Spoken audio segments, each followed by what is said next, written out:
वाणिज्य और परिवहन तथा खनि इस्पात मंत्री श्रीयुक्त विभूतिभूषण जेनाकर दिनिकिया रायगड़ा जिला गस्त विकास मेलार आयोजन संबंध में बैठक में समीक्षा। श्रीयुक्त विभूतिभूषण जेना माननीय वाणिज्य परिवहन खनि इस्पात मंत्री ओडिशा तथा जिला प्रभारी दिनिकिया रायगड़ा गस्त आछंती। जिलापाल श्रीमती पारुल पटेल अध्यक्षतार स्थानीय जिला परिषद सम्मेलन कक्ष में विभिन्न उन्नयनमूलक कार्यर समीक्षा करछंती। एसहित आसंता एक वर्ष पूर्ति पालन उपलक्षे विकास मेलार चूड़ांत पर्यायर रूपरेख संपर्क में समीक्षा करछंती। बैठक में अन्य मध्य अतिरिक्त जिलापाल श्रीयुक्त नवीन चंद्र नायक, जिला मुख्य उन्नयन अधिकारी तथा कार्यनिर्वाही अधिकारी जिला परिषद श्रीयुक्त अक्षय कुमार खेमंडू, उपजिलापाल रायगड़ा श्रीयुक्त रमेश कुमार जेना,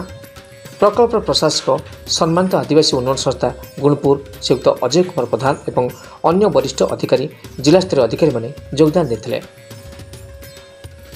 रायगड़ू सुब्रत चौधरी रिपोर्ट।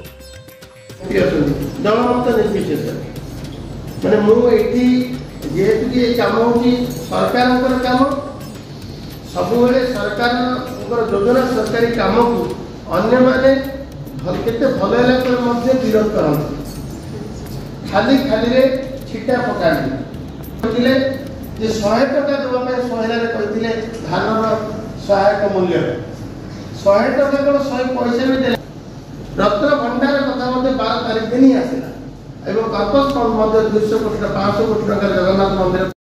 अतिशीघ्र 12 तारीख को 12 जून को गोटे वर्ष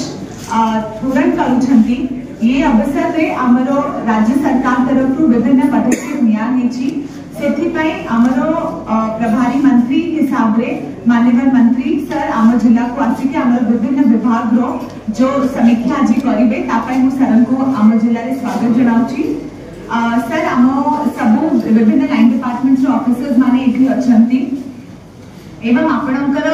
विभाग रो कॉमर्स एंड ट्रांसपोर्ट एवं स्टील एंड माइंस रो सर हमें